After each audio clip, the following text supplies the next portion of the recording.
Hi, this is John Hyder with Your Wild Michigan, and today we're at Middle Straits Lake up here in West Bloomfield Township. At least I believe it's West Bloomfield. It could be Farmington Hills for all I know. Anyway, Middle Straits Lake is one of the this little chain of lakes up here. There's east, west, and middle is in the middle. And I first heard of Middle Straits Lake about 6 years ago from my buddy Tom, who fished it and said that there were just gigantic bluegill. Now when I'm saying gigantic bluegill, that's all relative. A really big bluegill is 9 inches long, maybe 8 inches. Anyway, what we're gonna do today is we're gonna do a little kayaking and fly fishing, and we're gonna see if we can get into some of those good-sized bluegill. And we've got our PFD on, our personal flotation device, also known as a life vest. It's good to be back on the water. So let's see what's out there, all right? Today we're going to use a fly fishing rod. This is a 7-foot 9-inch 5-weight. Very well balanced for this kind of fishing. It's not too long, it's not too short. It can throw a 5-weight line, which is a pretty medium-sized line for a fly fishing rod. You can throw it really far, especially if you're pretty good. And I think I'm pretty good. I'm not awesome, but I'm pretty good. And we're going to use weighted nymph lures, woolly buggers. Basically a fly that gets below the surface of the water, has a little bit of a metal tip to it. So hopefully that will attract some of the fish. It'll get just a little bit below the surface, where these bluegill, maybe some bass, will be kind of floating around and swimming around and seeing what they can pick up. So we'll see if we can pick up where they're going to pick up. All right, let's see what's out there.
This is what we've come here for, the massive bluegill of Bishop Lake. And I'm going to try to film it and land it at the same time. Hold on.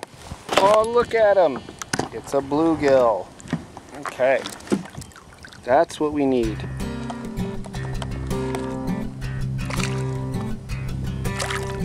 Let's try to show you where the cast is going and just about where these bluegill are hitting.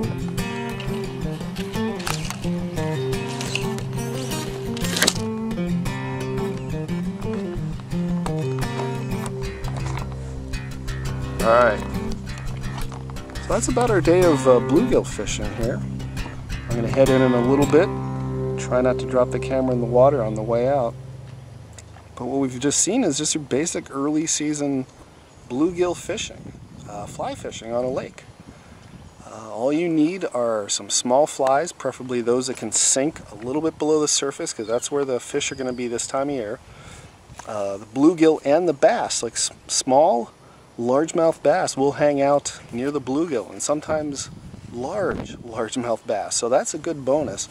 But what I'm really targeting today here were the bluegill. So I was using a fly, a bead-headed fly, or a fly that has a little metal bead in it that will sink it below the surface, and then when I draw it along with the fly rod, it entices the bluegill. They look at it like it's a nymph.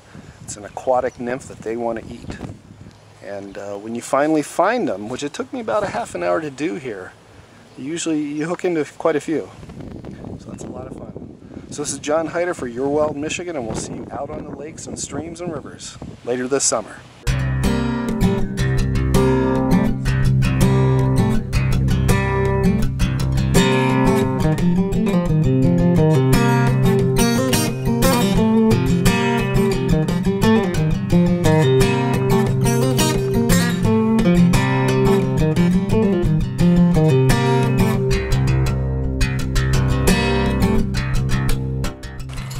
Let's go fish!